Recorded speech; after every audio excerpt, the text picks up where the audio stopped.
آئیے مثنوی گلزار نسیم کے بارے میں گفتگو کرتے ہیں۔ لکھنؤ کی مثنویوں میں پنڈت دیا شنکر نسیم کی مثنوی گلزار نسیم کا نام سب سے نمایاں ہے۔ یہ مثنوی اپنے مخصوص اسلوب اور طرز بیان کی بنیاد پر خاص مقام رکھتی ہے۔ اگرچہ یہ مثنوی سحر البیان کے بعد لکھی گئی، مگر اس کی نقالی نہیں ہے۔ اس کے شاعر پنڈت دیا شنکر نسیم کشمیری برہمن تھے۔ وہ 1811 میں لکھنؤ ہی میں پیدا ہوئے۔ شعر و شاعری کا ذوق فطری تھا۔ خواجہ حیدر علی آتش کی شاگردی اختیار کی۔ صرف 22 برس کی عمر میں انہوں نے گلزار نسیم تحریر کر ڈالی، جس میں تاج الملوک اور گل بکاولی کے عشق کا قصہ بیان کیا گیا ہے۔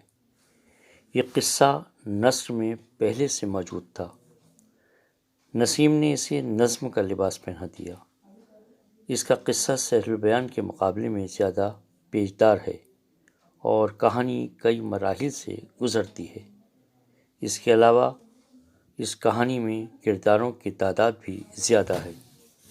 سبھی کردار اپنے اپنے مقام پر اپنا ہنر دکھاتے ہیں اور غیر ضروری نہیں معلوم ہوتے۔ نسیم کی مثنوی اپنی کردار نگاری، اختصار، جذبات نگاری، زبان و بیان کے چٹخارے کی وجہ سے قابل قدر ہے۔ اسلوب پرتکلف اور دلچسپ ہے۔ فن کے لحاظ سے یہ ایک مارکے کی مثنوی ہے، جو اس قدر مقبول ہوئی کہ مصنف کی زندگی میں ہی لوگوں کی زبان پر چڑھ گئی اور بہت سے اشعار زبان زد ہو گئے۔ مشہور ہے کہ یہ مثنوی پہلے بہت طویل تھی، مگر نسیم نے اپنے استاد آتش کے کہنے پر اسے مختصر کر دیا، یعنی پھولوں کا عطر کھینچ کر رکھ دیا۔ نسیم کو لمبی عمر ملتی تو اور بہت کچھ ادبی دنیا کو پیش کرتے، مگر صرف 32 سال کی عمر میں ہی ان کا انتقال ہو گیا، لیکن اپنی مثنویوں کی بدولت وہ زندہ جاوید ہیں۔ اگلی مثنوی زہر عشق پر ہم گفتگو کرنا چاہیں گے۔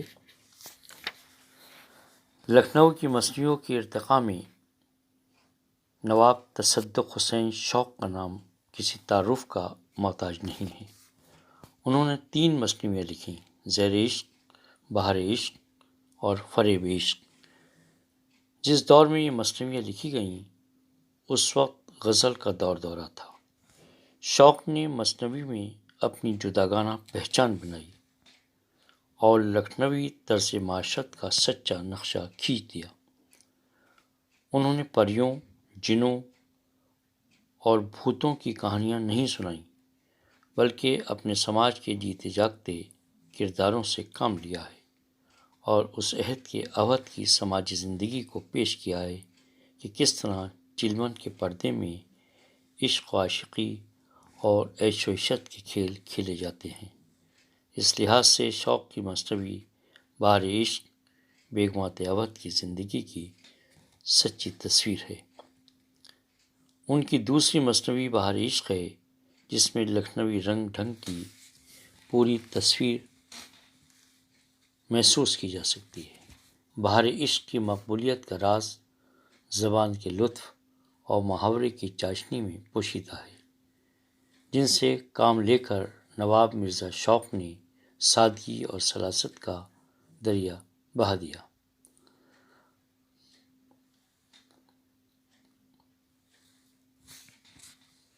شکریہ۔ مثنوی سحر البیان کے شاعر میر حسن کے والد کا نام میر زاہد تھا۔ ان کا وطن دہلی تھا، جہاں وہ مرزا سودا سے حجب بازی میں شہرت پا چکے تھے۔ زاہد کے بیٹے میر غلام حسن بھی اپنے والد کے ہمراہ فیض آباد آئے۔ ان کا سن پیدائش 1736 ہے۔ لکھنؤ کا دربار سجا تو میر حسن بھی فیض آباد سے لکھنؤ چلے آئے اور یہیں ان کا انتقال ہوا۔ میر حسن عربی کم جانتے تھے مگر فارسی میں کمال حاصل تھا۔ ان کا تحریر کردہ تذکرہ شعرائے اردو نہایت اعلیٰ درجے کی فارسی تحریر ہے۔ فطرتاً نہایت خوش مزاج، ظریف طبع اور شیریں زبان تھے۔ کبھی کسی شخص کو شکایت کا موقع نہیں دیا۔ ان کا کلام نہایت سادہ اور سلیس ہے۔ مثنوی سیف البیان اردو کی سب سے بلند پایہ اور مشہور مثنوی تسلیم کی جاتی ہے۔ یہ مثنوی جس میں بے نظیر اور بدر منیر کے عشق کا افسانہ ہے، اس کا سن تحریر 1775 ہے۔ مثنوی میں عشق واقعہ کا بیان تو ہے ہی مگر ضمناً اور بھی بہت سی دلچسپ باتیں بیان ہوئی ہیں، مثلاً قدیم زمانے کا لباس، زیور، شادی بیاہ کی رسمیں، بارات کی دھوم دھام وغیرہ۔